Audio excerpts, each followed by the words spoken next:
Yes sir, ये आप जो आपने बुक शेयर किया सर उसमें है ये नंबर सिस्टम नंबर तो। सिस्टम है ना, बस ये बुक अगर आप अच्छी तरह से तैयार कर यस लेते हैं, सर, उसमें बुक में सिर्फ फ्लो चार्ट शायद नहीं पेज है। नंबर हाँ, पेज नंबर 51 पे। बुक को अगर आप अच्छी तरह से तैयार कर लेते हैं तो आप पेपर को 70% तक अटेम्प्ट कर सकते हैं, सॉरी 100% तक अटेम्प्ट कर सकते हैं। बाकी उसमें कुछ टेक्निकल सवाल हैं, सवाल को समझ के अगर आप अटेम्प्ट करें तो इस बुक से बाहर कुछ भी नहीं होगा। अच्छा, सो सबसे पहले आपके पास है कि राइट, मैं इसको ज़रा जूम कर लूँ, राइट नेमिंग रूल्स।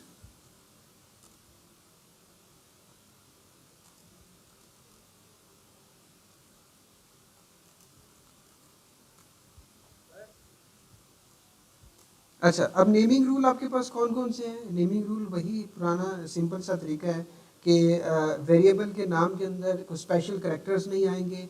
वेरिएबल अगर तो आप जो है इसमें अंडरस्कोर से आप वेरिएबल यूज़ कर सकते हैं, स्पेशल करेक्टर नहीं आएंगे। वेरिएबल अल्फ़ाबेट्स से हमेशा शुरू होगा, पहला लेटर इसका कभी भी न्यूमेरिक नहीं हो सकता। और उसके बाद अगर टेक्स्ट टाइप वेरिएबल है तो इसके साथ डॉलर साइन लगेगा क्यू बेसिक के अंदर, अगर वो एक टेक्स्ट की शक्ल में हमारा वेरिएबल है तो उस सूरत में। ये आपके नेमिंग रूल्स हैं और ये आपका 4 नंबर का सवाल है। आप 4 रूल्स लिख दें और साथ एक आध एग्जांपल दे दें तो आपके ये 4 नंबर इजीली अटैम्प्ट हो जाएंगे। उसके बाद आपके पास है कि हम लोग जो डिग्री है वो कन्वर्ट करनी है।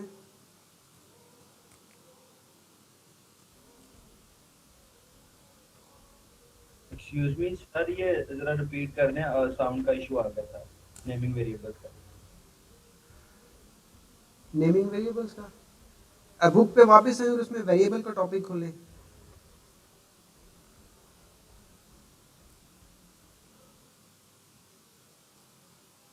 नहीं नहीं सर, जो आपने रूल्स बताए थे ना, चार सर, चार से आई थिंक सर, वो आवाज का इशू हो गया था, वो काइंडली रिपीट कर। जी, रूल्स जो है वो कुछ इस तरह से हैं कि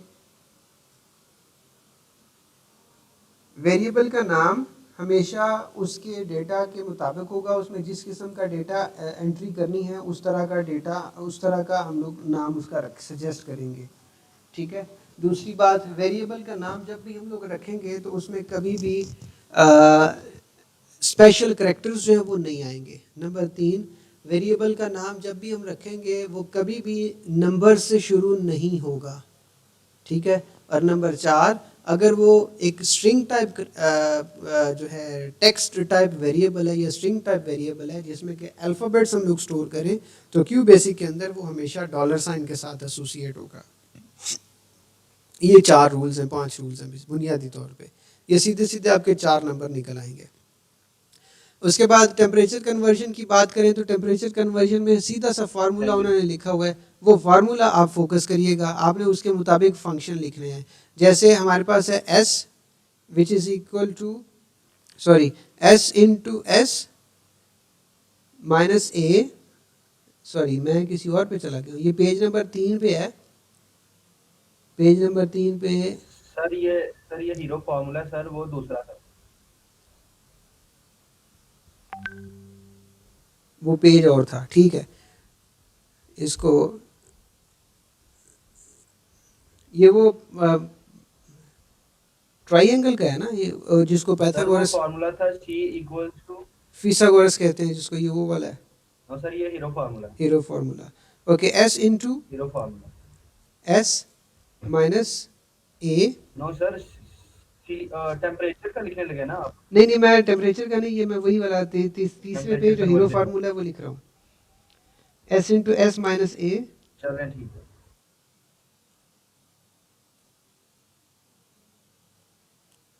क्या हो गया है? अल्हम्दुलिल्लाह।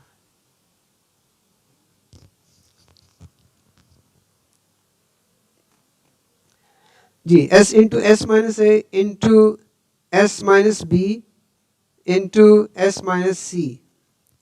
लो जी, ये आपके पास है और ये सारे का सारा स्क्वायर रूट है। अब इसको हम किस तरह से सकते हैं? बड़ा आसान सा तरीकाकार है। अगर मैं इसको क्यू बेसिक के अंदर लिखूं,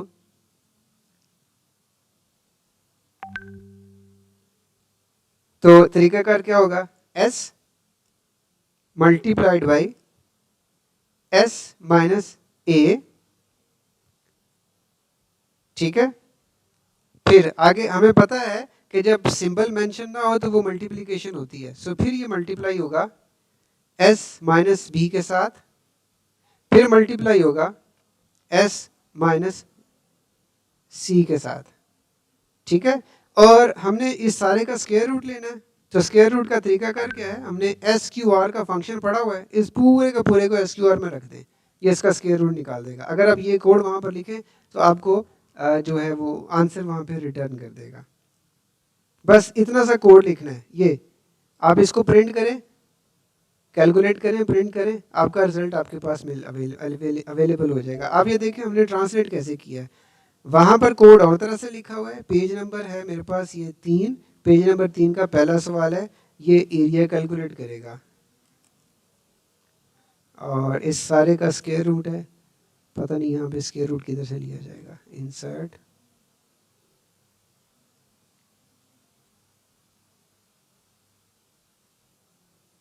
इक्वेशन,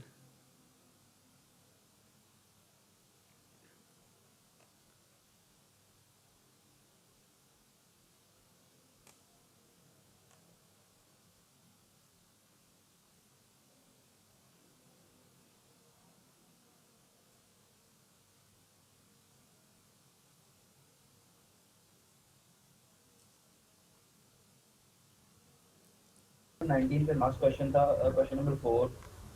सर ये वो जो है डेसिमल टू बाइनरी और बाइनरी टू डेसिमल, ये वो वाला जी question बिल्कुल है? वही वाला है, वही वाला है। ठीक है। और सर उसका जो थर्ड पार्ट है सर, वो उसमें 1F0C, सर इसे किस तरह हम तो करेंगे? बाकी की तो सर समझ आ जाएगी, पेज नंबर, इंग्लिश अल्फाबेट्स का नहीं सर, आइडिया कैसे करेंगे? Page page number, number 19 sir, last 19। Page number 19। Okay, ये हेक्साडेसिमल आपका जो है ये सीक्वेंस होता है। हेक्साडेसिमल में तरतीब ये होती है कि जो आपका 10 से ऊपर हेक्साडेसिमल की स्कीम होती है कि आपके पास टोटल 16 डिजिट्स पे आपका यूनिट चेंज होता है।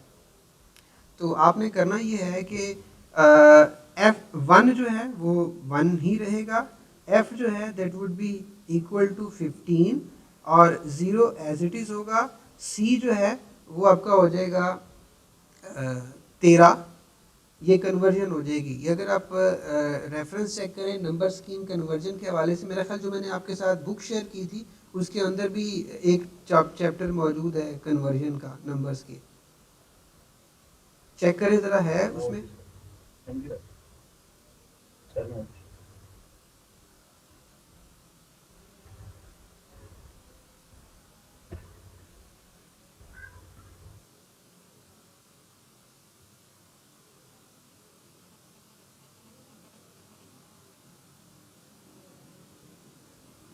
तो इसको आप सबसे पहले कन्वर्ट करेंगे डेसिमल में, फिर डेसिमल में कन्वर्ट करने के बाद आप इसको किसी और नंबर सिस्टम में कन्वर्ट कर सकते हैं।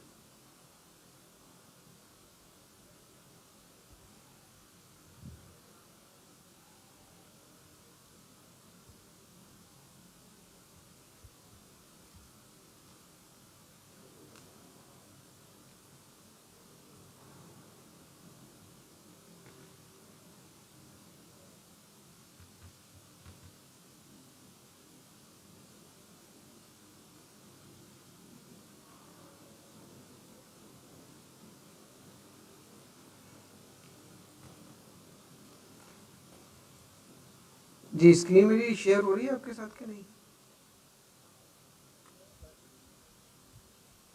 No sir. अच्छा, पिछली क्लास में मेरे यहाँ पर इंटरनेट का बहुत ज़्यादा प्रॉब्लम रहा है, इतना ज़्यादा प्रॉब्लम रहा है कि मुझे क्लास जो है वो ऑफलाइन चलानी पड़ी है। तो अगर तो कोई ऐसी सूरत हाल हुई तो रिकॉर्डिंग मैंने शुरू कर दी है, तो आपको रिकॉर्डिंग जो है वो मिल जाएगी। यस सर, ये आप जो आपने बुक शेयर किया सर उसमें है ये नंबर सिस्टम। नंबर सिस्टम है ना, बस ये बुक अगर आप अच्छी तरह से तैयार कर यस। लेते हैं, उसमें बुक में सिर्फ फ्लो चार्ट शायद नहीं पेज है। नंबर हाँ, पेज नंबर 51 पे। बुक को अगर आप अच्छी तरह से तैयार कर लेते हैं तो आप पेपर को 70% तक अटेम्प्ट कर सकते हैं, सॉरी 100% तक अटेम्प्ट कर सकते हैं। बाकी उसमें कुछ टेक्निकल सवाल हैं, सवाल को समझ के अगर आप अटेम्प्ट करें तो इस बुक से बाहर कुछ भी नहीं होगा।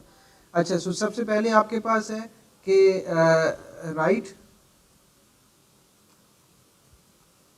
मैं इसको ज़रा जूम कर लूँ, राइट नेमिंग रूल्स।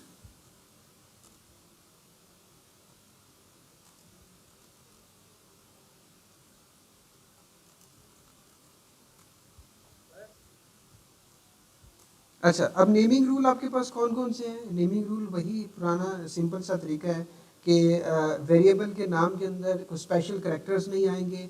वेरिएबल अगर तो आप जो है इसमें अंडरस्कोर से आप वेरिएबल यूज़ कर सकते हैं, स्पेशल करेक्टर नहीं आएंगे। वेरिएबल अल्फ़ाबेट्स से हमेशा शुरू होगा, पहला लेटर इसका कभी भी न्यूमेरिक नहीं हो सकता। और उसके बाद अगर टेक्स्ट टाइप वेरिएबल है तो इसके साथ डॉलर साइन लगेगा क्यू बेसिक के अंदर, अगर वो एक टेक्स्ट की शक्ल में हमारा वेरिएबल है तो उस सूरत में। ये आपके नेमिंग रूल्स हैं और ये आपका 4 नंबर का सवाल है। आप 4 रूल्स लिख दें और साथ एक आध एग्जांपल दे दें तो आपके ये 4 नंबर इजीली अटेम्प्ट हो जाएंगे। उसके बाद आपके पास है कि हम लोग जो डिग्री है वो कन्वर्ट करनी है।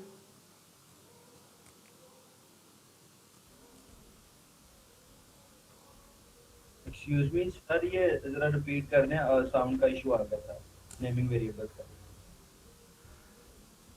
नेमिंग वेरिएबल्स का अब बुक पे वापस आए और उसमें वेरिएबल का टॉपिक खोलें।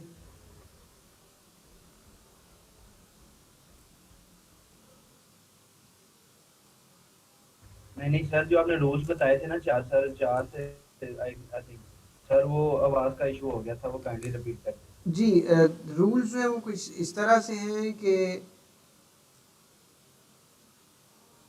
वेरिएबल का नाम हमेशा उसके डेटा के मुताबिक होगा, उसमें जिस किस्म का डेटा एंट्री करनी है उस तरह का डेटा, उस तरह का हम लोग नाम उसका सजेस्ट करेंगे। ठीक है।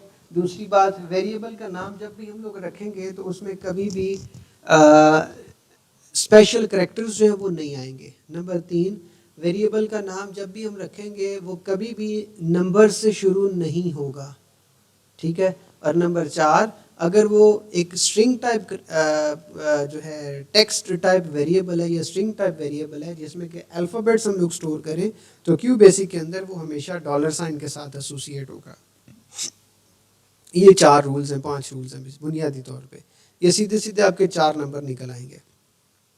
उसके बाद टेम्परेचर कन्वर्जन की बात करें तो टेम्परेचर कन्वर्जन में सीधा सा फार्मूला उन्होंने लिखा हुआ है, वो फार्मूला आप फोकस करिएगा, आपने उसके मुताबिक फंक्शन लिखने हैं। जैसे हमारे पास है S which is equal to S into S minus A, मैं किसी और पे चला गया, ये पेज नंबर 3 पे है, पेज नंबर 3 पे है। सर ये हीरो फार्मूला सर, वो दूसरा था, वो पेज और था। ठीक है, इसको ये वो ट्राइंगल का है ना, ये जिसको पैथागोरस फार्मूला था C इक्वल्स टू, फिसागोरस कहते हैं जिसको, ये वो वाला है। हाँ सर, ये hero formula, hero formula. Okay, S into hero formula S minus A। No sir, temperature का लिखने लगे ना आप। नहीं, मैं टेम्परेचर का नहीं, ये मैं वही वाला तीसरे पे जो हीरो फार्मूला है वो लिख रहा हूँ, S into S minus A। चलें ठीक है।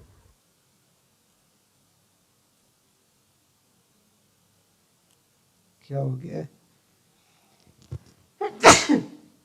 अल्हम्दुलिल्लाह।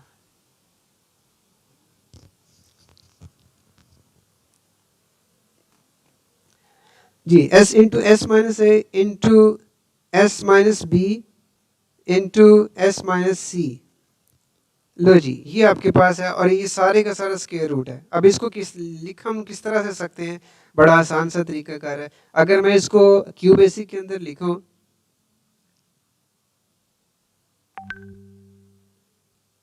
तो तरीकाकार क्या होगा? S multiplied by S minus A। ठीक है। फिर आगे हमें पता है कि जब सिंबल मेंशन ना हो तो वो मल्टीप्लिकेशन होती है, सो फिर ये मल्टीप्लाई होगा एस माइनस बी के साथ, फिर मल्टीप्लाई होगा एस माइनस सी के साथ, ठीक है। और हमने इस सारे का स्क्वायर रूट लेना है, तो स्क्वायर रूट का तरीकाकार क्या है, हमने एस क्यू आर का फंक्शन पढ़ा हुआ है, इस पूरे का पूरे को एस क्यू आर में रख दें, ये इसका स्क्वायर रूट निकाल देगा। अगर आप ये कोड वहाँ पर लिखें तो आपको जो है वो आंसर वहाँ पे रिटर्न कर देगा। बस इतना सा कोड लिखना है, ये आप इसको प्रिंट करें, कैलकुलेट करें, प्रिंट करें, आपका रिजल्ट आपके पास अवेलेबल हो जाएगा। आप ये देखें हमने ट्रांसलेट कैसे किया है, वहाँ पर कोड और तरह से लिखा हुआ है। पेज नंबर है मेरे पास ये 3, पेज नंबर 3 का पहला सवाल है, ये एरिया कैलकुलेट करेगा और इस सारे का स्क्वायर रूट है, पता नहीं यहाँ पे स्क्वायर रूट किधर से लिया जाएगा, इंसर्ट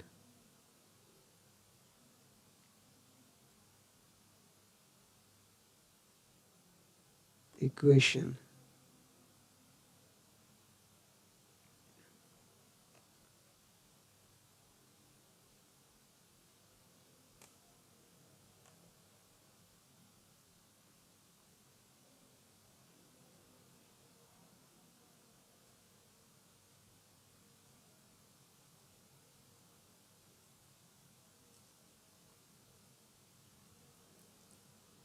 सर पेंसिल से लिख दें। ओ पेंसिल आज मैंने यार लगाई नहीं है, ये हो गया S minus A into S minus B into S minus सी।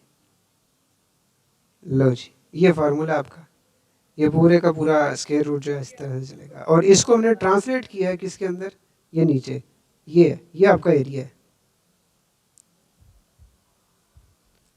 अब देखें दोनों का ऊपर जब आप मैथ में लिखते हैं तो ये स्कीम आएगी, और अगर आप इसको किसी कंप्यूटर लैंग्वेज में लिखते हैं कैलकुलेट करने के लिए तो ये पहले हमने सॉल्व करना है, ये अंदर वाला एरिया, ये वाला, ये अंदर वाला एरिया, इसको हमने सॉल्व करना है और फिर सबसे आखिर पे इसका स्क्वायर रूट लेना है। तो स्क्वायर रूट की ये ब्रैकेट हमने शुरू की और उस स्क्वायर रूट को वो सारे का सारा कोड अंदर वाला पास कर दिया।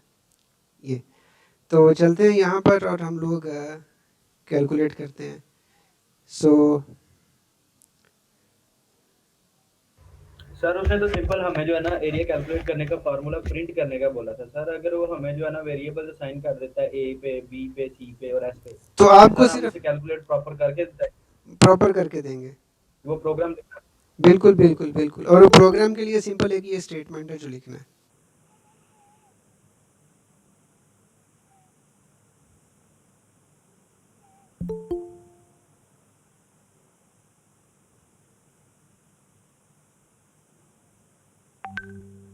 सर काइंडली अगर आप सर हमें वो वाली एग्जांपल एक करवा देना वेरिएबल्स के वैल्यू असाइन करके।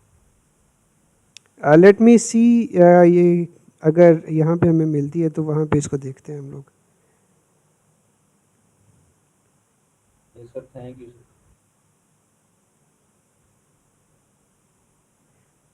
पेज नंबर 9 है, उसमें बी पार्ट है, write a program that inputs x and y coordinates for 2 points and calculate the distance between 2 points using the formula। ये नीचे फॉर्मूला दिया हुआ है डिस्टेंस का।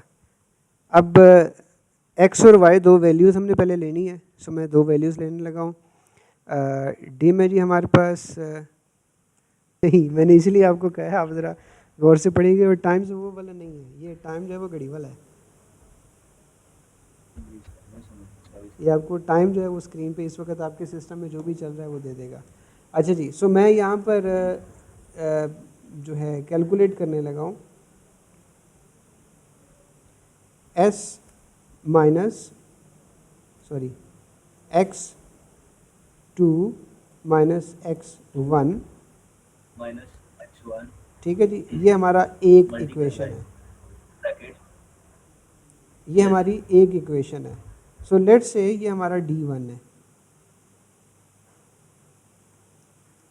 हम लोग इसको किस किस तरह से कर सकते हैं ज़रा ये एक दफ़ा देख लीजिएगा। उसके बाद D2 है हमारा, that is y2 minus y1, ठीक है। अब आपके पास जो डिस्टेंस है वो इक्वल होगा हमारे पास SQR सर ये D1 और D2 ऑपरेशंस को सर डिनोट कर रहे हैं आप? D1 multiplied by D1 minus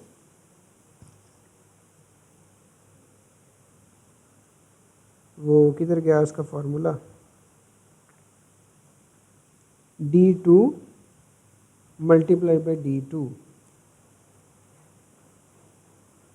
ये आपका जो फॉर्मूला बनता है वो फिर बनता है ये वाला। एक तरीका कार ये है, इसको आप समझ लें ज़रा ये किस तरह से हो रहा है। पहले ये डी स्क्वेयर हम लोग निकाल रहे हैं, D1 square. D1 square basically क्या है, ये इसका स्क्वेयर बन रहा है इस फ़र्क का। इसका फ़र्क निकलेगा, फ़र्क निकल के D1 में स्टोर होगा और D1 को दो हमने मल्टीप्लाई किया उसी के साथ दोबारा, तो ये डी स्क्वेयर D1 स्क्वेयर निकल आया। इसी तरह ये D2 स्क्वेयर निकल आया। दोनों का फ़र्क लिया और फ़र्क लेके इसका स्क्वेयर रूट निकाल के ये हमारे पास डिस्टेंस आ गया। इसी काम को आप एक और तरह से लिख सकते हैं, उसमें फार्मूला थोड़ा लंबा हो जाएगा लेकिन आपके पास रिजल्ट निकल आएगा। रिजल्ट क्या है जी, x2 माइनस x1, पहला ये है, इसको हमने ये ग्रुप कर लिया ब्रैकेट से। फिर इसको हमने मल्टीप्लाई किया किसके साथ, इसी के साथ, x2 माइनस x1। लो जी, ये मुरब्बा बन गया, इसका स्क्वायर निकल आया। सर ये स्क्वायर वाला ऑपरेशन परफॉर्म करने के लिए आप कर रहे हैं ना ये? जी स्क्वायर वाला स्क्वायर जो ऑपरेशन, लेना था। बिल्कुल स्क्वायर वाला ऑपरेशन परफॉर्म करने के लिए मैंने इस स्क्वायर को ग्रुप कर लिया है। अब इस स्क्वायर के साथ हमने माइनस करना है दूसरे स्क्वायर को, जो कि y2 माइनस y1 है। ये मैंने यहाँ पर लिखा और इसके साथ फिर मल्टीप्लाई किया दूसरे को, ये माइनस यहाँ पर नहीं आएगा, ये वाला y2 माइनस y1। ले जी, ये आपके पास ये दूसरे का स्क्वायर निकल आया। यहाँ पर हमें इनका फ़र्क निकालना है। अच्छा, अब इनका फ़र्क निकालते हुए जो भी रिज़ल्ट आएगा उस रिज़ल्ट का हमने ले लेना है स्क्वायर रूट SQR। अब ये देखिएगा हर एक के लिए ब्रैकेट्स जो हैं वो अपनी साथ अलग-अलग हैं, वो लगनी है उनके ग्रुपिंग करने के लिए, उनको डेटा ग्रुपिंग के लिए सबसे बेहतरीन है, ज़रूरी है ये ब्रैकेट्स लगाना। ठीक है, पहला इसको कैलकुलेट करें, क्योंकि आपको पता है वो डिमास का थ्योरम लगता है। डिमास क्या करता है कि पहले डिवीजन मल्टीप्लिकेशन परफॉर्म करेगा फिर कुछ और कर देगा। अगर आप यहाँ पर इसकी ग्रुपिंग नहीं करते तो सबसे पहले ये x1 को x2 से मल्टीप्लाई करेगा और फिर जो आंसर आएगा उनको आपस में माइनस कर देगा, रिजल्ट गलत हो जाएगा। इस वजह से इनकी ग्रुपिंग करना ज़रूरी है। अच्छा, अब इन दोनों का हम लोग फ़र्क जो है वो चेक करते हैं, क्या दोनों में फ़र्क हमारे पास ठीक आ रहा है। पहले मैं ये जो डिस्टेंस 1 है इसका रिज़ल्ट लेते हैं और ये हम इसको रखते हैं डिस्टेंस 2 में। ये डिस्टेंस 2 आ गया, इनको हम लोग प्रिंट करते हैं जी।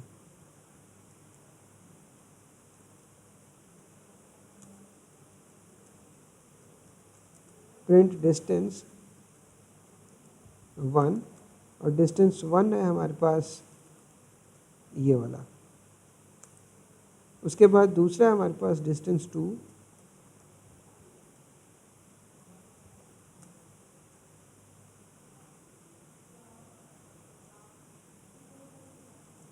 मैं सिर्फ 2 इस वजह से कर रहा हूँ ताकि दोनों का फ़र्क आपके सामने आ जाए। डिस्टेंस 2 लें जी, ये आपके पास ये कोड पूरा हो गया और इसको हम लोग यहाँ पर एंड कर देते हैं। मैं इसको चलाने लगा हूँ जी, देखते हैं कितनी एरर्स हमारे पास आती हैं 1 बाय 1।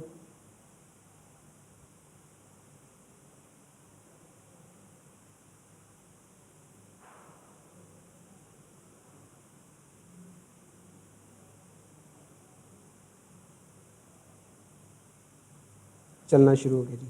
x1 हमारे पास जो है वो है 1, x2 हमारे पास y1 हमारे पास है 1। उसके बाद हमारे पास x2 जो है वो है 50 और y2 भी हमारे पास है 50। ले जी, हमने दोनों को कैलकुलेट किया तो वो डिस्टेंस क्या बता रहा है, 0। दोनों में 0, क्यों 0 आ रहा है। फॉर्मूला हमारा ठीक है ना।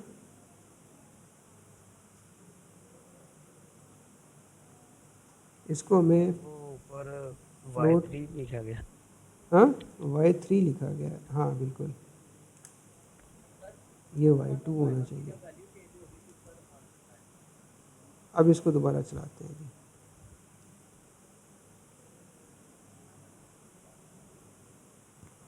और कहीं 3 तो नहीं है, नहीं है जी। y1 हमारे पास 1, x1 1 है, y1 1 है, x2 हमारे पास जो है वो है 30 और y2 जो है ये भी हमारे पास है 30। अभी भी गड़बड़ है।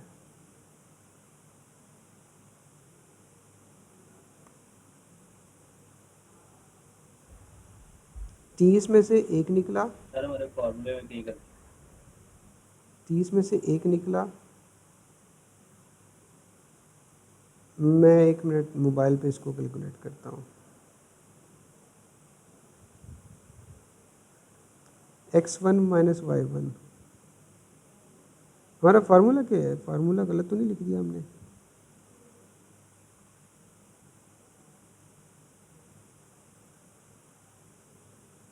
फार्मूला तो ठीक है।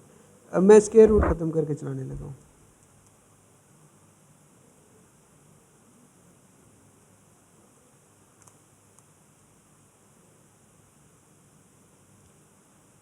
स्क्वायर रूट 2 में से मैंने स्क्वायर वो ख़त्म कर दिया स्क्वायर रूट, और अब इसको दोबारा से रन किया डिस्टेंस 2 में से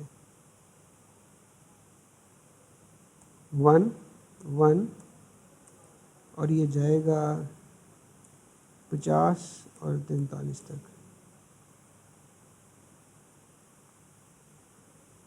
ये रिज़ल्ट आ गया SQR, ये रिज़ल्ट आ गया जी हमारे पास। रिज़ल्ट क्यों नहीं था आ रहा? क्योंकि हमारी वैल्यूज़ गलत थी।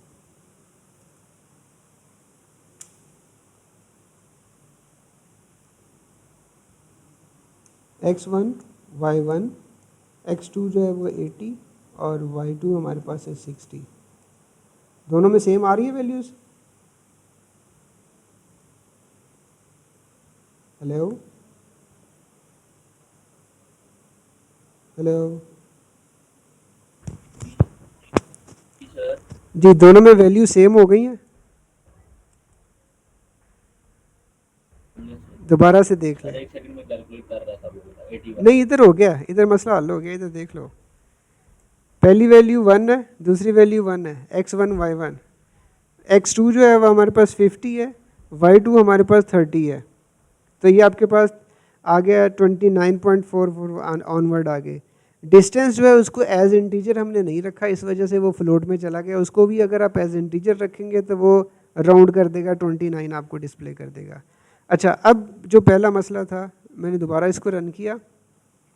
अब मैं वैल्यूज़ फिर से वो देने लगा हूँ जो मैं पहले दे रहा था, 50 और 50।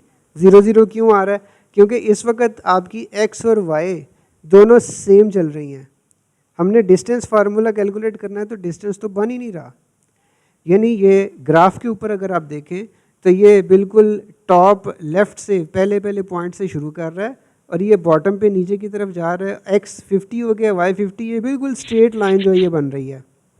इस वजह से इसका डिस्टेंस जो है वो कैलकुलेट वो नहीं करेगा। अगर आप इसकी बजाय फ़र्क के साथ वैल्यूज़ देंगे, यानी ये x1 हमारा 1 है, x2 हमारे पास लेट से 10 है, इसी तरह y1 10 है, इसी तरह x2 हमारा जो है वो अज्यूम कर लेते हैं 150 है, और y2 हमारा जो है वो हमारे पास 350 कर लेते हैं। तो ये एरर आ गया फिर से। क्या गड़बड़ है? कोई बोला है? आवाज़ मेरे तक नहीं पहुंची।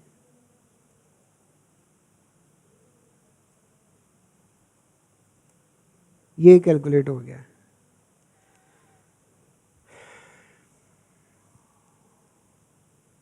जो यहाँ पर बात नोट करने वाली है, डिस्टेंस 2 लिखने की वजह यह है कि दोनों में हमने अप्रोच डिफरेंट यूज़ रखी है।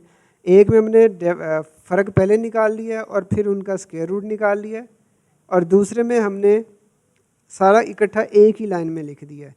अब आप पे डिपेंड करता है आया कि आप इस तरह से इस कोड को लिखते हैं या फिर सिंपल इसको एक ही लाइन में लिखते हैं।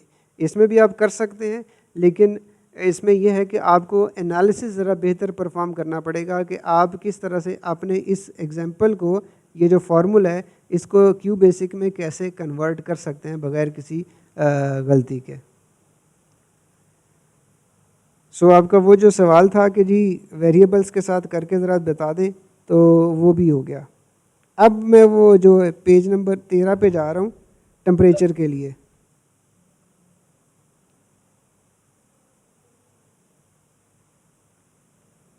जी टेम्परेचर हमने किस तरह से कैलकुलेट करना है, बड़ा आसान सा है। टेम्परेचर कैलकुलेशन है जी, ये आ गया कन्वर्जन यूनिट है, unit conversion. Celsius is equal to bracket शुरू फ़ारेनहाइट -32 -32 और इसको मल्टीप्लाई किया, 5/9। इसको मल्टीप्लाई किया 5/9 पे। लो जी ये है। अब इसको हमने क्यू बेसिक में लिखना है, तो क्यू बेसिक में कैसे लिखेंगे? मैं क्यू बेसिक में फार्मूला लिखने लगा हूँ। अगेन फ़ारेनहाइट हम यूज़र से लेंगे, माइनस करेंगे उसमें से 35 और जो आंसर आएगा उसको मल्टीप्लाई करेंगे किसके साथ? 5/9 के साथ डिवाइड करके जो आंसर आएगा उसको मल्टीप्लाई करेंगे इसके साथ, तो ये आपका इक्वल टू सेल्सियस हो गया। और सी को आप सिंपली प्रिंट कर दें। मैं इस फार्मूला को वहाँ पे लिखने लगा हूँ। फ़र्ज़ करते हैं कि यहाँ पर x1 जो है वो हमारा, बल्कि x2 जो है ये हमारा फ़ारेनहाइट है, बल्कि नीचे दोबारा कर लेते हैं, प्रिंट इनपुट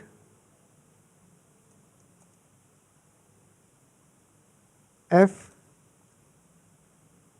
और ये f हमारे पास ये आ गया, इसको हम लोग कर लेते हैं डिम f। अब इसको हमने एक c वेरिएबल लेंगे दैट इज़ इक्वल टू हमारा वो सारे का सारा कोड मैंने कॉपी पेस्ट किया, कोई फ़र्क इसमें मैंने नहीं डाला, और प्रिंट कर देंगे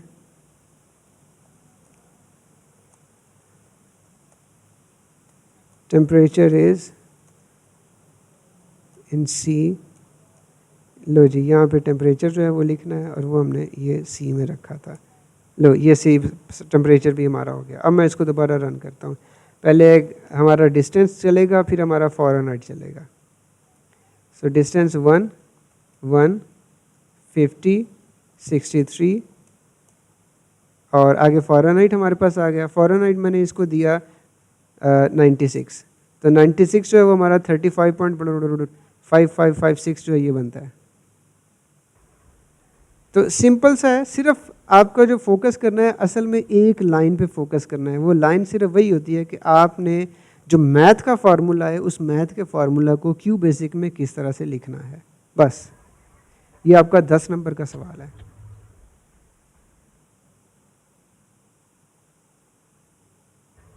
सर ये तो जैसे इजी था सर, इसमें तो कोई डिफिकल्टी नहीं आएगी टेम्परेचर वाले में सर। ऑब्वियसली बात है सर, वो एरियाज वाले में थोड़ा सा आएगा। एरियाज में आपको उसे जो है कैसे वो, जो है ना हाँ sir? एरियाज में आपको पहले तो आप एरिया फार्मूलाज अपने पास आपको ज़हन नशीन होने चाहिए कि यस सर। जैसे आपका जो है वो उसका अगर कैलकुलेट करना चाहें रेक्टेंगल का एरिया है कि height multiplied by width, height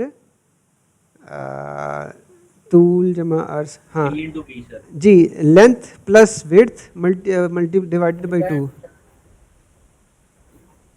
अगर मैं गलत नहीं हूँ तो सर स्क्वायर का एरिया होता है B into D।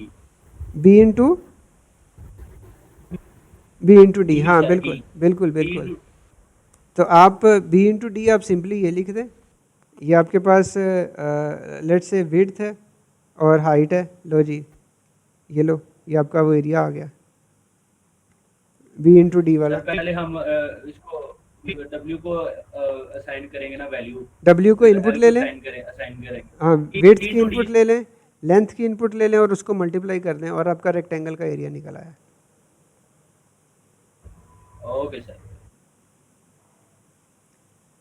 इसी तरह आपका रेक्टेंगल का बनेगा, ट्रायंगल का बनेगा, इसी तरह आपके पास जो है वो सर्कल का बनेगा। सिर्फ फार्मूला जो है वो जहन में रखिए क्योंकि फार्मूला जो है इसका क्या है और उस फार्मूले को हमने सी में यहाँ क्यू बेसिक में किस तरह से हमने पुट करना है।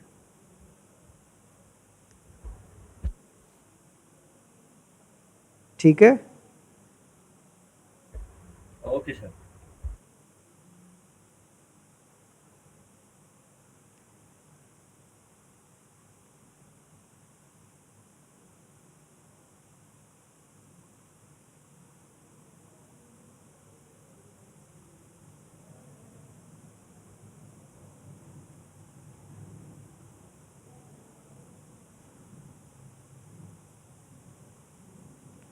जो इसका है फ्लो चार्ट में किसी किस्म की कंफ्यूजन तो नहीं है?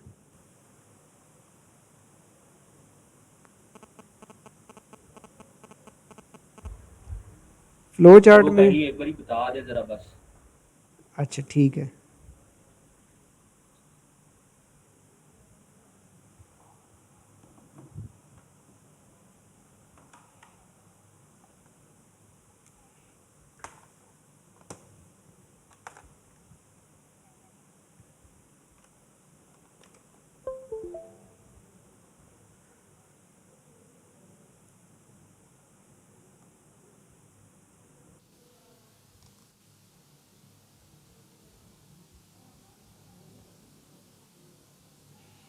अच्छा जी, फ्लो चार्ट में ज़रा कुछ सिंबल्स का पहले पहचान रखिएगा, वो सिंबल्स किस लिए इस्तेमाल होती हैं। ये जो एलिप्स शेप है, ओवल शेप है, ये इस्तेमाल होती है आपके फ्लो चार्ट के स्टार्ट को ज़ाहिर करने के लिए या स्टॉप को ज़ाहिर करने के लिए। यानी जहाँ पे आपका प्रोग्राम शुरू हो रहा है या एंड हो रहा है, वहाँ पे आप ये शेप लगाएंगे। उसके बाद आपके पास एक और शेप है, और ये शेप है ये रेक्टेंगल शेप। ये गलत हो गई है।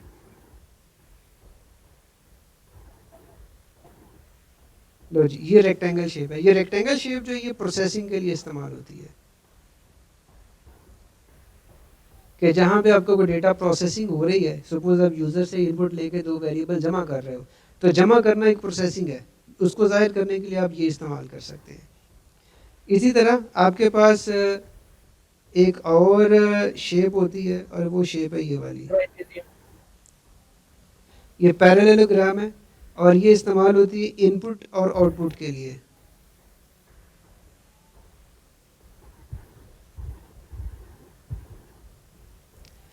और फिर आखिर पे आप ये डॉट्स इस्तेमाल करते हैं, गोल डॉट्स, ये कनेक्टर्स हैं। और आप इस्तेमाल करते हैं कुछ इस किस्म की शेप, ये डिसीजन मेकर है। ये डायमंड शेप जो है ये डिसीजन मेकर है। जहाँ पे डिसीजन लेना है वहाँ पे ये शेप लगा लें, और फिर आप एरोज का इस्तेमाल करते हैं। ये आपके फ्लो के इजहार के लिए है। बुनियादी तौर पर आपके ये कुछ सर ये सिंबल्स हैं। कनेक्टर्स जो हैं, हाँ हाँ, सर ये किस पर्पस के लिए यूज होते हैं? ओके, मैं यहाँ पर एक एग्जांपल आपको देता हूँ, और ये एग्जांपल जो है ये है, ओए होए होए होए होए होए, पानी आया कि नहीं? पानी नहीं है, फिल्टर खराब है। फिर भर बोतल मंगवा लिए एक। मैं नहीं पीने वाला हूँ। मैं तो कहा है खाते हैं ऐसा बड़ा ही साथ। अच्छा, जज़ाकल्लाह। अच्छा जी, सो हम लोग पहले एक छोटा सा प्रोग्राम लिखते हैं। मैं फ्लो चार्ट बनाने लगा हूँ। ये प्रोग्राम दो वेरिएबल लेगा, उनको जमा करेगा, और जमा करके स्क्रीन पर प्रिंट कर देगा। तरतीब याद रहेगी? ये प्रोग्राम दो वेरिएबल्स एक्सेप्ट करेगा, उनको जमा करेगा, और स्क्रीन पे प्रिंट कर करेगा देगा। और फिर आंसर प्रिंट कर देगा। ठीक है जी, ओके। सबसे पहले हमारा प्रोग्राम शुरू हुआ। शुरू होने के लिए स्टार्ट, स्टार्ट सर्कल में। ये स्टार्ट हो गया। लेबल करना ज़रूरी है। Yes sir. ये एरो हमारे पास लग गया। हमने दो इनपुट्स लेनी है। इनपुट्स के लिए हमें पैरेललोग्राम जो है ये इस्तेमाल होगी पैरेललोग्राम। जी। इनपुट करेंगे, yes sir. Let's say x x y और वाई कोई इनपुट नंबर। ले लेते हैं। एक्स और वाई इनपुट हो गई। अब हमने इनको करना है जमा। जमा प्रोसेसिंग कहलाती है। तो हमें यहाँ पर प्रोसेसिंग में ये हमने कर दिया, sum S is equal to X plus फिर वाई। रेक्टेंगल में सर। ये रेक्टेंगल में आ गया। अच्छा, अब हमने इनको प्रिंट करना है, तो प्रिंट करने के लिए फिर से पैरेललोग्राम हमारे पास आ गई। प्रिंट करें एस, ये हमारा फ्लो हो गया। अच्छा, जब प्रिंट कर लेगा तो उसके आप अपना बाद, माइक ऑफ करो यार। जब ये प्रिंट कर लेगा तो उसके बाद इसको क्या करना है, प्रोग्राम को ख़त्म करना है। तो ये एंड हो गया। लो जी, ये है बेसिकली आपका सर फ्लो। प्रिंट के लिए सर हमारे पास पैरेललोग्राम यूज होगा। जी, इनपुट के लिए और आउटपुट दोनों के लिए पैरेललोग्राम ही है। Okay sir.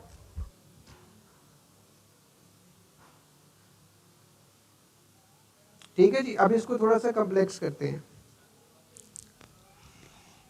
कम्प्लेक्स इस तरह से कि हम लोग एक कोड लिखते हैं। कोड जो है 4 सब्जेक्ट्स के नंबर आपसे मांगेगा और उनकी परसेंटेज कैलकुलेट करेगा। अगर परसेंटेज जो है वो 33 से बड़ी है तो पास रिटर्न करेगा, और अगर 33 से छोटी है तो फेल रिटर्न करेगा। ठीक है। Okay sir.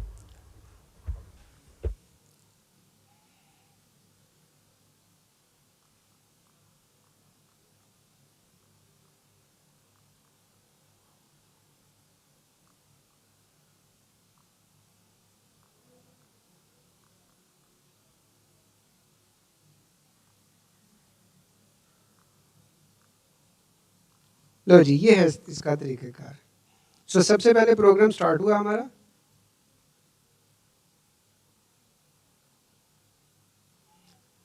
इनपुट करना है हमने।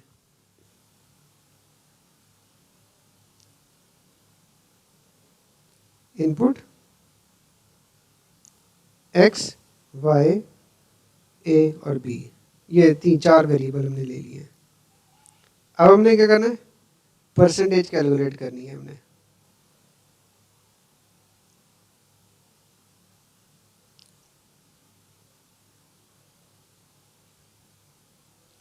हाँ जी, परसेंटेज कैसे कैलकुलेट होगी?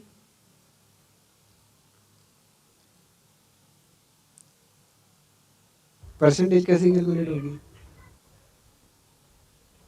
obtained over total multiply by 100।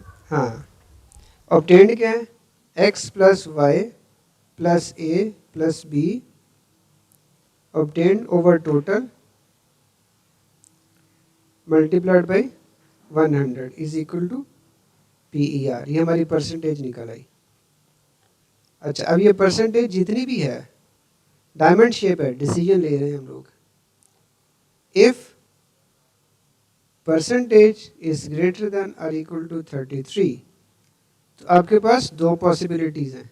पहली पॉसिबिलिटी ट्रू की, दूसरी पॉसिबिलिटी फॉल्स की। अगर ये शर्त साबित हो रही है, ट्रू हो रही है, तो उस सूरत में ये क्या करेगा? उस सूरत में प्रिंट करेगा। प्रिंट करिए, पैरेललोग्राम है ये, प्रिंट करेगा पास।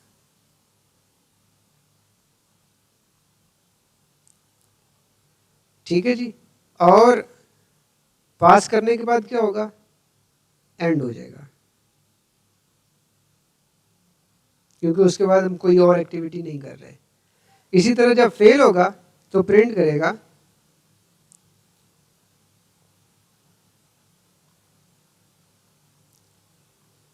फेल, और उसके बाद 2 काम है, या तो एंड यहाँ पर अलहदा लिख लें या इस एंड को यहाँ पर जोड़ दें कनेक्टर के थ्रू। ये समझ आ गई? ये कनेक्टर भी आपका लग गया। Yes sir. या आप यहाँ पर इसको आप आगे ले जाएं और एंड कर दें ये, या फिर आप इसको यहाँ पे ऊपर अलहदा जोड़ दें। अमूमी तौर पे आपके जो एंड जो पॉइंट्स होते हैं वो सेम ही होते हैं, इस वजह से अलहदा बनाने की बजाय हमने इसको डाइवर्ट कर दिया और दूसरे के साथ मिला दिए। ये आपके पास डिसीजन मेकिंग का फ्लो चार्ट हो गया। नेक्स्ट चार्ट एक और मैं ऐड करूँगा, ये बेसिकली एक लूप का होगा।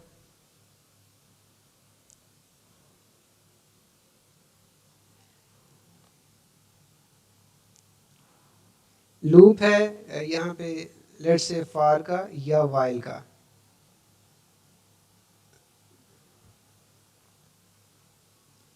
वाइल का लूप है और जो 1 से लेके 10 तक ट्राइवर्सल्स करेगा। सो सबसे पहले हम लोग क्या करेंगे, start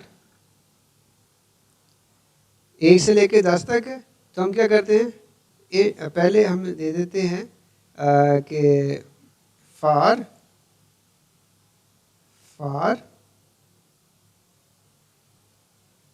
let's say I is equal to 1 to 10, यही लिखते हैं ना हम वहाँ पे कोड लिखते वक्त। पहले हमें इनिशियल वैल्यू देनी है। सो स्टार्ट हमारा हुआ, स्टार्ट होने के बाद इनिशियल वैल्यू हमने दी इनिशियल वैल्यू चूँकि हम फिक्स देते हैं, अलहदा से नहीं दे रहे, इस वजह से प्रोसेसिंग लिखी है। और मैंने कहा int i is equal to 1। अच्छा, उसके बाद क्या करें? उसके बाद ये पूरे का पूरा हमारा डिसीजन है कि इसके दरमियान वैल्यू रहनी चाहिए। तो चेक करें, इफ़ i की value is less than or equal to 10, दो ऑप्शंस हैं, या होगा ट्रू या होगा फॉल्स। अगर ट्रू है तो ट्रू की सूरत में पैरेललोग्राम हमने लगाई, प्रिंट करें आई को, और आई को प्रिंट करने के बाद एक काम इसमें और ऐड करें, और वो काम क्या है? वो प्रोसेसिंग है। और वो प्रोसेसिंग क्या है?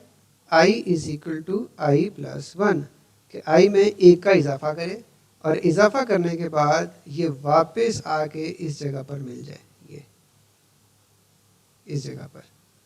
और अगर फॉल्स हो जाता है तो फॉल्स होने की सूरत में ये प्रिंट करें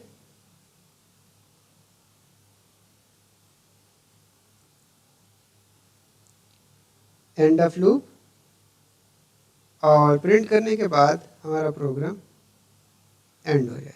लो जी, एरोज़ को सीधा कर लें और कहीं पे कोई मिसिंग ना हो। याद रखिएगा ये एरो इधर को है, अगर आप गलती से भी यूं कर देंगे तो आपका पूरा फ्लो गलत हो जाएगा। अगर आप इसको रिवर्स कर देंगे तो ये पूरा फ्लो गलत हो जाएगा। एरोज़ लगाना ज़रूरी है। सो ये एरो आपके पास राइट वाला जो है वो इधर जा रहा है, ये सही वाला है, इधर को लगाएंगे तो ये गलत है।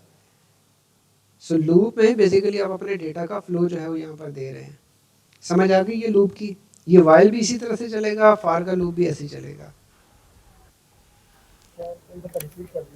ये जो एरिया, ये मैं डॉटेड लगाने लगा हूँ, ये डॉटेड एरिया, हम एक टर्म यूज़ करते हैं जिसको बोलते हैं लूप बॉडी।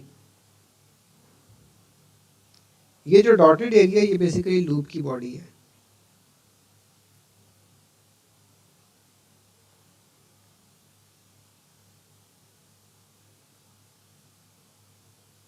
ये हाँ जी, अभी किसी की आवाज़ आई थी लेकिन मेरे तक नहीं पहुंची। नहीं बच्चे, आवाज़ आपकी ठीक नहीं आ रही, बहुत कम है और शोर है साथ।